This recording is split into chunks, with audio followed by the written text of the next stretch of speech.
Okay, and we're back.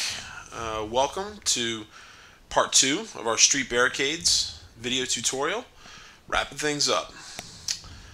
We're going to start here to finish off. I almost forgot this wagon wheel here, so tried another shade of brown, so German camouflage medium brown, and just carefully painted the spokes and the wheel. Make sure I don't get any of those black areas, leave that blacked out.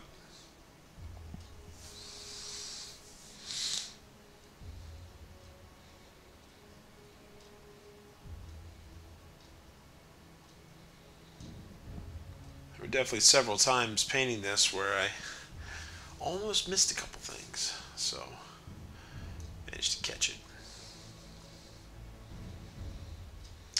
Alright, now we're going into the truck. The truck, removable barricade part. Now the box set shows it painting up in German colors, but I thought, hey, why don't we try something different? So this strange idea popped into my head: is this is a truck of like a fishmonger or something that got appropriated and flipped over at some point. Maybe he abandoned it.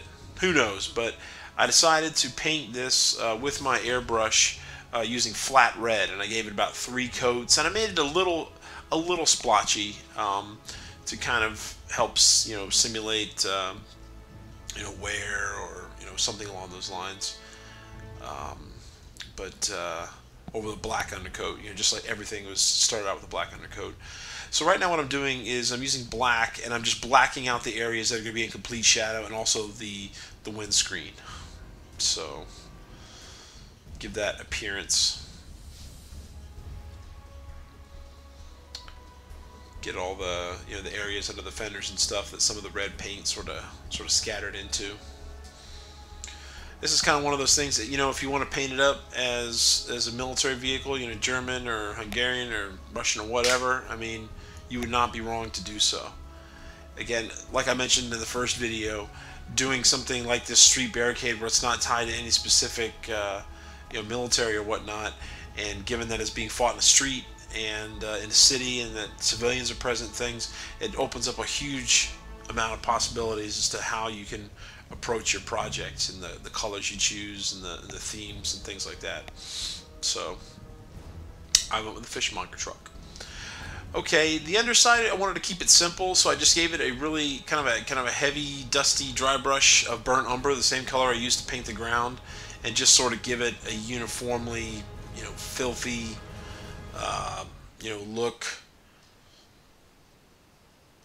Really, there's really no reason, no need to do any more than that if you want to, but really it looks good like that. And then we're gonna hit the tires, the tarp covering the cab and the back, and the fender with German gray.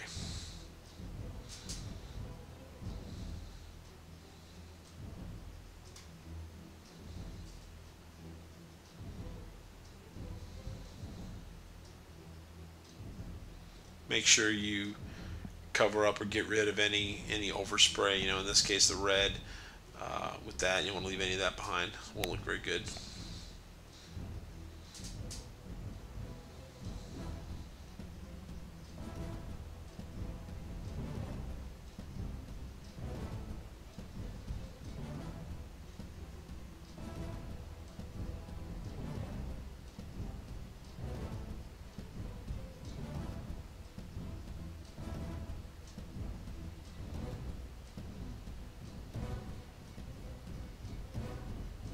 As I was painting this fender, I realized that I didn't black out the area between the body and the fender, so I actually dipped my brush back in my black paint, which was still wet on the palette, and painted that negative space between the cab and the fender.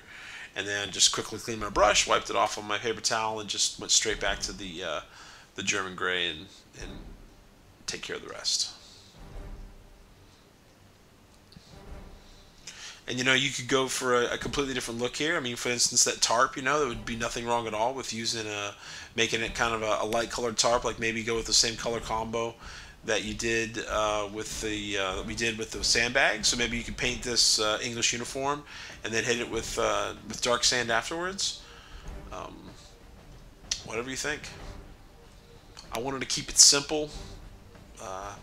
Let the let the attention be drawn to the unusual. Having a red vehicle, a civilian vehicle. This certainly worked for me.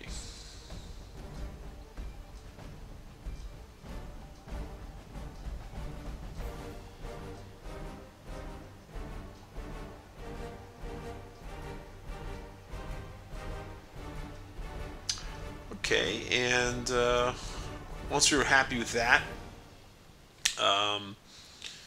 went ahead and wanted to do a little bit of detailing on the door. And since this is my fishmonger truck, I decided to paint a tiny little fish on the door. Basically, just I painted an X, and then the front part of it sort of made a head, and the back just kind of filled in a little bit and created a tail, and that's it. At this scale, just the suggestion of it like that is more than enough.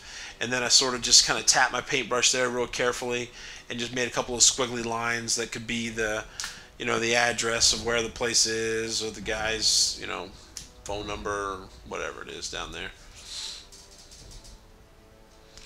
And the last thing I did to our truck is, of course, I grabbed my piece of foam and tore it and dipped it in my German gray and just did lots of paint chipping just to make it look really worn down and grungy.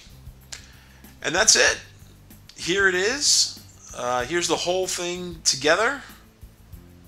As you can see, it wasn't particularly difficult. We didn't do any crazy advanced techniques, and you've got an awesome looking barricade here. And here's it is switched out with both bits. How can you go wrong? Thanks a lot for joining us. Pause the video right here if you need to write this down. Here's the whole recipe. Definitely go out and grab yourself one of these and paint this. It's a lot of fun, and I think you're really, really glad you had it in your board. Cheers.